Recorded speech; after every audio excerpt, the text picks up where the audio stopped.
দাঁড়িয়ে ফোকাস করো। দেখো যা মোহরি থাকবে, ঠিক আছে, তার চেয়ে 1 যোগ করবে। মোহরি আছে, এর যে মোহরি আছে কত, 12 ইঞ্চি মোহরি আছে, তার সঙ্গে যোগ করছি 13 হচ্ছে, ঠিক আছে। দেখো 13 ইঞ্চিতে এরকম দাগ দেবো, 13 ইঞ্চিতে দাগ দেবো, দাগ দিয়ে ওই দিকটা 13 হয়েছে, 13 ইঞ্চি দাগ দিয়ে কেটে দেবো। দেখো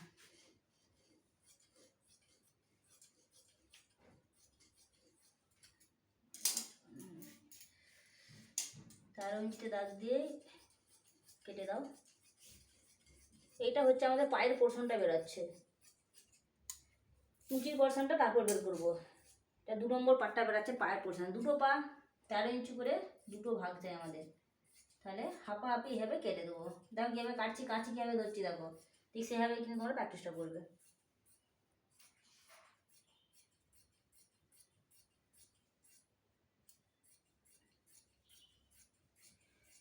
দেখো এই যে এটা দেখতে পাচ্ছ, এটা পায়ের পোর্শন হলো।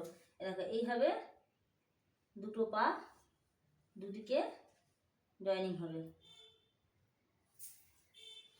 দুদিকে দুটো পা জয়েনিং হবে, ঠিক আছে। এবার টোটাল লম্বাটা কতটা নেবো সেইটা এবার দেখার বিষয়। দেখো বলে দিচ্ছি ওটা লম্বাটা কত নেবো। ওটা তো আমার চওড়াটা নিলাম পায়ের পাটে জয়েনিংয়ে। ওটা লম্বাটা দেখো, এই যে লম্বাটা আছে 34 ইঞ্চি লম্বা আছে, 34 ইঞ্চি লম্বা আছে, দেখো 34 ইঞ্চি লম্বা আছে, ঠিক আছে। আরও ফোকাস করো নিচের দিকে, লম্বা আছে। এর সাথে কি 7 ইঞ্চি আমরা বেল্টের জন্য বাদ দিয়ে দিয়েছি, ঠিক আছে।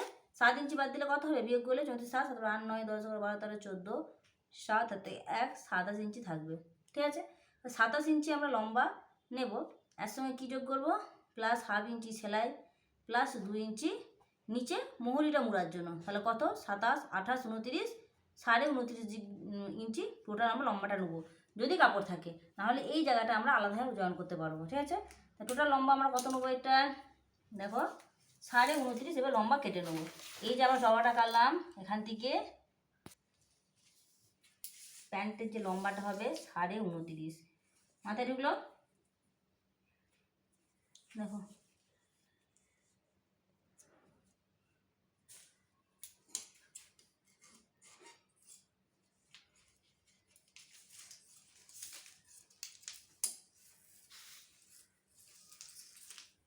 এটা দুটো নিয়ে নেবো 29.5 ইঞ্চি করে। ডিগ্রি চলে আসছে, একটু আগে ভূগোল পড়ছিলাম জানো, তাদের ডিগ্রি পড়েছি।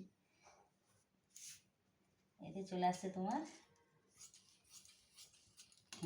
এই দুটো পায়ের লম্বা। দাঁড়াও দাঁড়াও, দুটো পায়ের এই জায়গা লম্বাটা এটা জয়েন হবে, ওটা ওই জায়গা লম্বাটা, ঠিক আছে। এবার দেখো এটা হয়ে গেল ফার্স্ট। ভিডিওটা বন্ধ করো।